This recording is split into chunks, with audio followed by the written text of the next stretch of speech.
Good evening, Fernwood. It is your babbling babyface Neil, and it's time for us to take a heel turn with another episode of Mary Hartman. Mary Hartman. Today we are watching episode 224 from February 10th, 1977.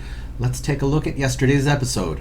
George started the day struggling to make his lunch because Martha was away at the hospital. When Martha returns, she is exhausted, and George is a little bit sad that he didn't get to try out some of those ideas he considered after the Olinsky report.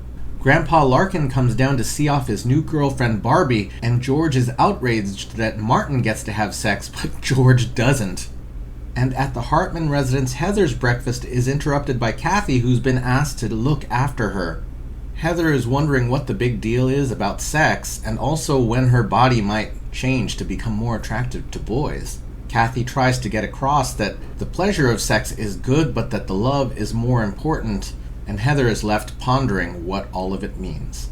Then later at the break room, Tom is surprised by Mary, who continues to blow his mind by saying that she has been hired to work the line in the factory. Mary is excited that she and Tom will get to spend a lot more time together. Tom seems somewhat more conflicted. Then we see Mary Hartman getting trained on the line with Tiny and that awful guy from Lou's place. Mary tries to make friendly with her new workmates, but then finds out that Tiny hates his job and that his soul is being sucked away. Her other new neighbor complains that she is rocking the boat, though Mary does what she can to comfort Tiny. Then after work, we see George and Tiny at the Capri Lounge, which is about to be robbed by Cookie and Patty. The men don't take the robbery seriously at first, but then George feels the carrot in Cookie's pocket and thinks it's a gun. Patty clears out the register and gives George a message for Mary, but when they get outside, we find out that Patty has only stolen drink tokens and nothing of value, and Patty and Cookie are still on the run. And everyone, that was our recap for yesterday's episode. Let's get started now.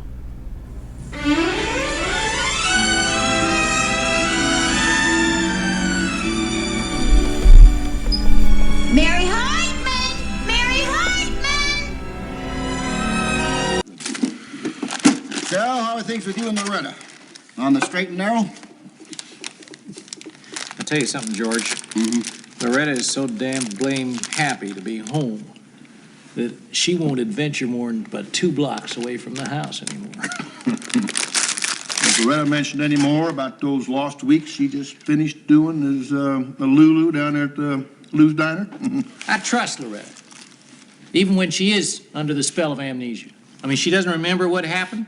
And Loretta is innocent if anything did happen. I mean, you're not responsible for what you do when you've got amnesia.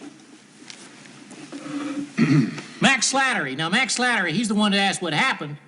For that matter, he's the guilty one. Max Slattery. I mean, he didn't have no amnesia.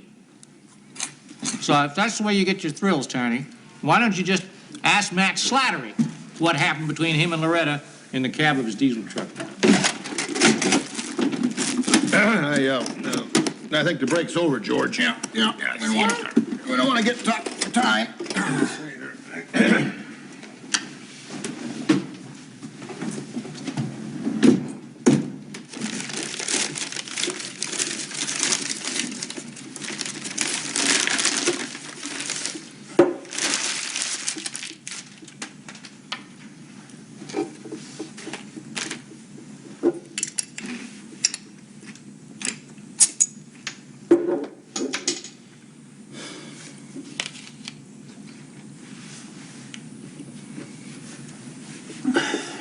So, how's it going, Charlie? Fine, Mac, just fine. How's everything at the house? Fine. Fine, Mac, just fine. Charlie, there ain't no reason for me and you to be enemies. I mean, we gotta work together. We ought to be able to talk. Yeah, okay. I don't have anything to talk about. Charlie, I did not fall in love with Loretta intentionally. I know. When I knew her, she wasn't even your wife. I know that. I know that. I don't blame you. I don't blame anybody for falling in love with Loretta. I'm glad you understand, Charlie. Because there ain't no reason for us to be enemies. I mean, we got a lot in common now. We got your love of outdoors and love of the automobile engine and Loretta. We don't have Loretta in common, Mac. Now let me make something straight to you. Loretta is my wife. And that's something I don't have to share with anybody, Mac. Charlie, that ain't what I meant, and you know it. You said, well, I want you to understand something. I mean, I didn't fall in love with Loretta. I fell in love with Lulu. And she disappeared on me. If I can live with that, why can't you? I don't know what I have to live with. I don't even know what went on between you and... I don't know what you and Lulu did. So that's what it comes down to, huh? Well, do you want to know? Yes! No! I don't want to know. Yeah, no!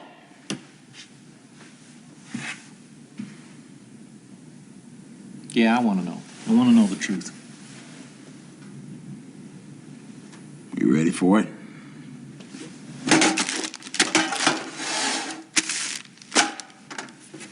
What happened?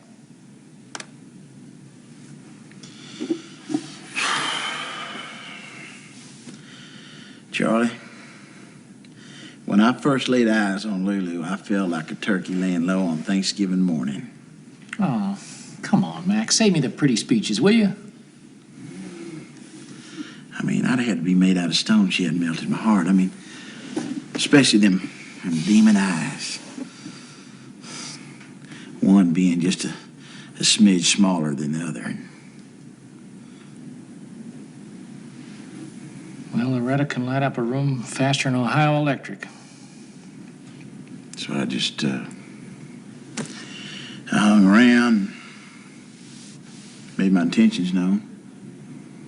Time was right, I asked her to marry me. That's the story.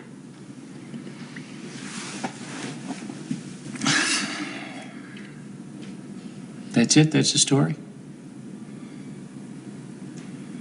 That's it. What about the details? Details? There weren't no details. I mean, what we had was a pure, clean love. I could time it.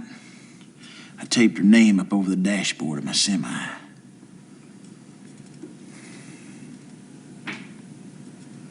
You telling me that you and Loretta never... Never. Never. Saving that for our wedding night. God bless Loretta. Lulu, too. What a fantastic woman she is. I mean, she was faithful to me even when she didn't even know she was being faithful to me. Yeah. She sure is something special. No matter who she is. You're okay, too, Mac. You know that? I mean, you're kind of unique. You're sort of, you're a gentleman. I don't think I blame Lulu for consenting to marry you. You're all right, Charlie. Thank you. Ma, why don't you put the dimes in this bag here? Oh, I have not seen so many nickels since we played the slot machine at the church bazaar. Of course, this is much more fun. I never felt right about spending God's money at the Federated. Oh, this looks nice. No, let me guess. It's a zoo. No, George, we'll clean up this mess just as soon as we count the profit. So, this is what I tried to save my home from the bank for. A bunch of tourists running through the house like a bunch of wild buffaloes. Excuse me, Yeah. but I lost my binoculars while looking at that lovely Marquette rock. Oh, Oh, well, I will have to consult our lost and found department. Oh, thank you. Yes, just a minute here. Let's see. Well, here's a tennis shoe. And, what's that? Oh, no, Dramamine's empty, I think. What's that? Oh, a postcard of Lake Tahoe. That's pretty, isn't it? Yeah? Signed from Frankie with love. Oh, that's sweet. Oh, here's some diamond-studded sunglasses. Why don't you take the diamond-studded sunglasses instead? They're not exactly my style. Listen, why don't you just write down your name and address here? And if we find your binoculars, why, we will forward them on to you. And may I also remind you that you will also pay the postage. Now, if you'll read that sign over the kitchen door, if you can read that is, it says, "We are not responsible for lost and stolen property." And what are you doing with binoculars anyway? The damn rock is only a couple of feet from the kitchen window, huh? What else you look with those glasses, huh? What else you look at? No. What are you, some kind of a sickie? No. I've never met a man yet that had binoculars that wasn't some kind of a prevert, huh? Why don't I take the diamond-studded glasses and we'll call it a day? Fine, it's fine. That was a paying customer. Haven't you ever heard of service with a smile? Yes, I have heard of it. In restaurants, theater houses, drugstores, but not in my kitchen. I do not wait on people in my kitchen. I did not run away from the Grand Duchy to be pushed around in my kitchen. Oh, hush, George. We are only contributing to the gross national product. Now, just a minute, Martha. I'm going to tell you one more time. If somebody else comes through that threshold into my kitchen, I'm going to pick up the Marquette rock and break it over his head. Hi, everyone. Hi. Have I got a surprise? Look, a Marquette Rock T-shirt. I had them made as a surprise for you, Kathy. Look, in all sizes. Here, Mr. Shumway. Here's an extra large. Oh, extra large.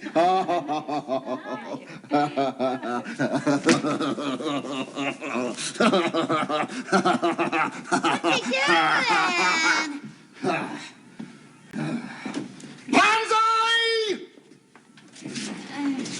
Did I say something wrong? Where's it going? Oh, my Lord! Oh, my Lord! George is breaking the Marquette rock to smithereens! George!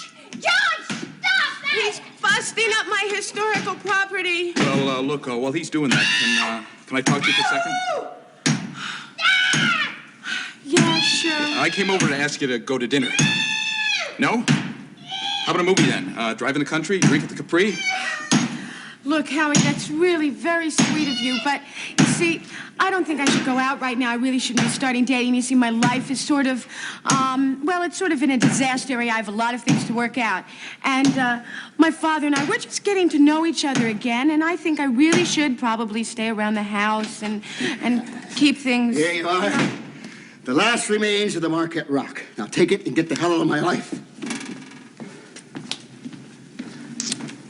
Pick me up at 8 o'clock.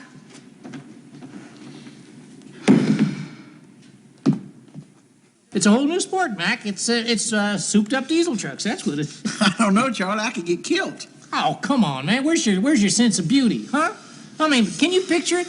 Two-ton semis racing down Route 67 at 120 miles an hour. That's a pretty picture, man. That's better than a convoy. Yeah, but, driving Gertrude would be kind of like racing an apartment building. I'll tell you something. You just let me get to Gertrude's insides and mess around in there and see if I can't come up with something. Listen, if you got the nerve, I got the time, man. Oh, I got the nerve. You just build her. Hey, that's my man. That's far out. Come on. That's terrific. That's far. Hi. Oh, hi, Mary. Hi. Fine. Mind if I join you guys? Well, of course not. Here, have a seat. Oh, thanks.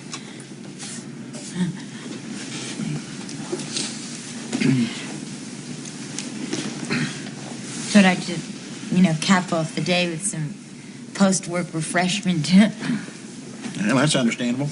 That's understandable. That's understandable. Yeah.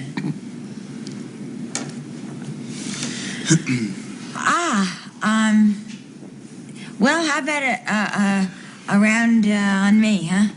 Mary, I have never yet let a woman buy me a beer. Oh, Charlie, come on. I mean, it's me, Mary. I'm your best friend's wife. Shouldn't you be home cooking dinner or something? Oh, no, Tom's doing that. He's making big turkey tonight. Waiter! I'd invite you all over. In fact, I really would, but Tom gets very angry if I just bring someone home suddenly like that. Waiter! I'm not a waiter. I'm a bartender. Oh. I'll have a low-cal, bud. What we have is light beer, and that's as low as we go. Oh, well then I'll have a bud, okay? And also bring a round on the house for my friends here. Ma'am, I'm sorry, but the house doesn't do that. Oh, they don't? Oh, I'm sorry. I thought that after work, after when you finish working, the house buys you around. I'm sorry, then never mind. Forget it all. Forget that, okay? Just bring the bud.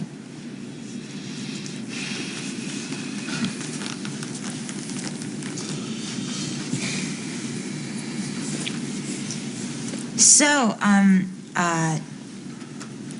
you guys think the Steelers will win the Super Bowl?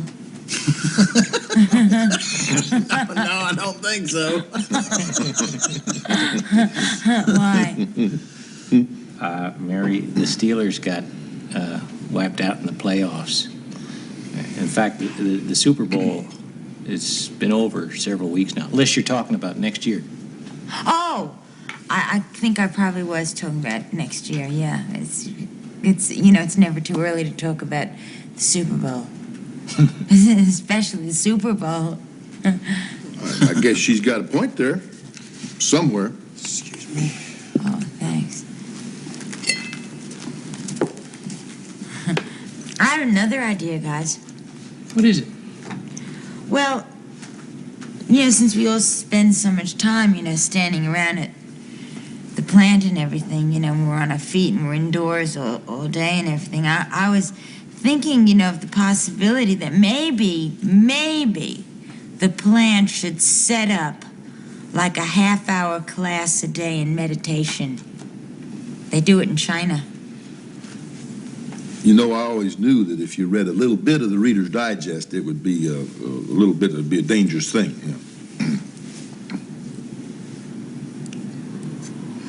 Oh, well, see, I've been trying to make a list here of, possible improvements for the plant, of possible improvements. And what I thought was, I think we should start rotating jobs. Terrific. When Tiny was foreman, Yeah. I would have done that at the drop of a hat. I don't know now. Just screwing in flanges, though, Tiny. I'm afraid you're out of luck. No. I meant rotate on the assembly line, like A joint, B socket. I find like you do that, a day or two, and it gets monotonous. It's not that different like what I do at home. It's like some days I wax my floor, and then to break it up a little, I'll like dust, and then I'll wash the curtains, or, That's scrub. why they say a lady's place ought to be in the home, where she knows what she's doing. Oh, that's funny, Tiny. That's funny. Oh, listen, remember tomorrow, bring in those, coveralls of yours, okay? And I'll Scotch guard them, because you'll see, I'm telling you, they will launder better. They'll launder better. Mary? Yeah. Haven't you got something you could do at home?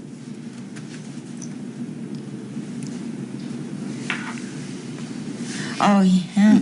Oh, you are so right, boy. Well, listen, it was just real swell talking to you guys, really swell. And I really do have to, get going and,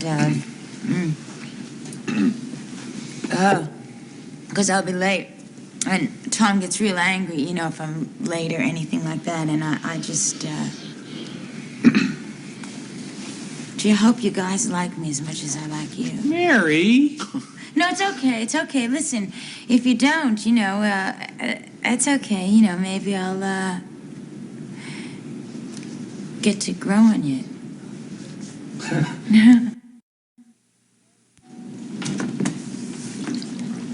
Hello, Mother. Heather. Is that a new toothpaste that you're wearing? Sweetheart, what is that, a dirt mark you have here? Is that dirt? That's my beauty mark. Oh, I'm sorry. Was the Avon lady here today? Really, Mother, you're going to have to start accepting my maturity. Heather, sweetheart, I'm not sure that these plastic nails are so healthy for you, unless you've heard something, Mother, possibly that I've heard more than you think I've heard. Heather, who put such vain ideas into your head? I mean, it wasn't me, was it? Oh, that's for sure. Well, that's good. Oh, yeah. See, Kathy did. At least she's not so uptight about me looking gorgeous and attracting men. See, she sat down and she listened to my problems. Do you feel that I don't listen or hear what you're trying to tell me? No, you don't. I don't? No. I'm sorry, sweetheart. I really am. In fact, I'll tell you what. You tell me what's going on, and I will listen to your problems. I'll listen very carefully because I want to hear what's going on, and I want to hear your problems, and I will listen to you. I promise I will. I'm too old to be pushed around anymore, Mary. I'm not a child anymore. I'm 13 years old. And in Eastern countries, 13-year-old women have children. Mary. Yeah, but in Fernwood, Ohio, they get knuckle sandwiches, Heather. Now, I'm telling you, I'm not asking you, I'm going to tell you, you take off that paint right now. Oh, that's just Halloween time. Oh, she's just getting ready for Halloween. That's all. Wait a minute, what is this? What is it? What are you some kind of ad for a porno film? Really, Tom? You're so old-fashioned. I mean, this is 1977, not 1957. Heather, go to bed. Go to bed. Go to bed. I'm being the butt of these fights around here. If you don't get your act together pretty soon, I just might leave. It's okay. Sweetheart, all that happens is she just gets over-enthusiastic when someone criticizes her. She takes very much after her grandfather George that way. That's all that happens. All right, Mary, you got to talk to that Thank girl. you, I mean, sweetheart. talk to her. Yes, Talk to her. I mean, she is a little girl. You know, she's my little girl. I'm sorry. I'm telling you. Do you understand that? Mm-hmm. Huh? Mm-hmm. I do. What's the matter? Something wrong? Great. Really great. Wait a minute. You complaining, huh? I mean, I slave over a hot stove and you're complaining? Oh, what the hell's going on here, Mary? I mean, I make dinner and you don't even have a common decency to call me and tell me you're going to be late. Oh, sweetheart. You are so cute when you get angry. Hey, wait a minute. What is that? What is that? Alcohol I smell in your breath? No, wait a minute, Mary. What the hell is going on around here, huh? I just had a beer at the Capri Lounge. You know, the guys, after we finished work at the plant, is beer liquor. Oh, that's terrific. That's really terrific. You're out at the Capri drinking with the boys, and your husband is home dicing onions, and your daughter's winding up in the gutter. Why don't we go to the bedroom, okay? Why don't we go to the bedroom? You know what we can do? We can take all this food with us. Here, hold some of this for me, okay? You know what we'll do? We'll take it all with us, and we'll sit down and we'll talk. We'll just talk things over and rest quietly, and I think that we'll get a whole better perspective. We'll feel much better about it. See, sweetheart, Heather is just going through a phase, that's all. And when I went to the Capri Lounge and stuff, I was just trying to be friendly with the guys. That's all. Come with me, honey. Mary, I'm definitely not in the mood. Let me change your mood. I know I can. Mary, stop. Wait, just stop. Look, I have a terrible headache.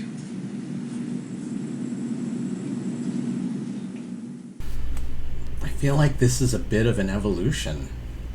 So we see at the break room, Charlie and the boys kind of explaining Charlie's feelings post-Lulu. Charlie's not quite settled. And then he puts the blame on Max Slattery, who enters immediately, and the other boys take off. And then it turns into a scene of reconciliation. Mac wants to clear the air, and I think that's pretty noble, because Mac's feelings are important too. And I don't mean that Mac is right, but that he is addressing his emotions. He lost the person that he loved. He doesn't appear to be trying to win Loretta back. He just wants to be friendly with Charlie. Charlie has those questions that he has put off because he hasn't been able to get an answer from Loretta about what happened. When Mac offers to share the truth, Charlie eventually comes to letting him answer. While we do know that there was some kissing going on, Mac makes clear that there wasn't any sex, that they were saving that for their wedding night, which we saw almost. We came this close to seeing, just that close. In the end, though, the two men make peace, and they're able to be friends. And then we see the last vestiges of the Marquette Rock, and George is utterly sick of what's going on. I feel like he might have been a bit out of line. We get the tourist coming in for the binoculars that he lost, and I mean, the tourist's point of view is, I lost my thing, let's go check the lost and found, and they don't find it. And the tourist is not making a fuss, but then George comes over and just wails on him, verbally, just bullies him out of the room. Well, then Howard shows up, the new DJ, and that sets George off on a rage, and he goes out with some kind of tool. I didn't see what it was. I thought it was an axe. He whacks the Marquette Rock to pieces. If anything happens in this scene, if anything is the result of this scene, it is that Howard asked Kathy out. At first, Kathy put him off, but then when George came back with the shattered rock shard, Kathy said yes. And then we get another scene of awkwardness between Mary and the boys at the Capri Lounge. Some of this is just that the men are being somewhat unwelcoming, uncomfortable. Charlie isn't being unwelcoming, but the rest of the energy, when Mary comes in, they stand up for her to sit down, being very formal. Not just one of the guys. Mary is not, in this case, one of the guys. And Mary comes with ideas inspired by her perspective that could make life on the line better. Those ideas are completely knocked down by Tiny. Tiny is, as I said yesterday, a jerk and says, go home. He's a little nicer than just that, but not really much nicer. And then Mary heads home, where she finds Heather coming in with giant hair and makeup and fake nails, and that's a bit uncomfortable. And Heather has now reached the point where she's calling her parents by their first names in that defiant way that teenagers in TV shows do. However, Tom doesn't take to that very well. He gets a little more stern with Heather, and Heather runs off, and Mary tries to placate him, but then Tom notices that she has beer on her breath and that she has been hanging out at the Capri Lounge, and Tom feels neglected a bit. To a certain extent, I want Tom to understand how Mary might have felt all those years. But that's not where Tom sits right now. Tom's emotions are all about not being appreciated, as he has tried to take on a role that he's not used to. Mary tries to cover it up. I didn't hear a verbal response from Mary about how the food was good or bad. She just ate it. But then Tom took that as a complaint. I think this is really more about Tom not being comfortable with this change, and Mary tries to take it up to the bedroom, and Tom's response is that he has a headache, which is the traditional response of the spouse that doesn't want to go to sleep. Typically the wife that doesn't want to go to have sex. So things are uncomfortable in the Hartman household with regard to Mary's new job.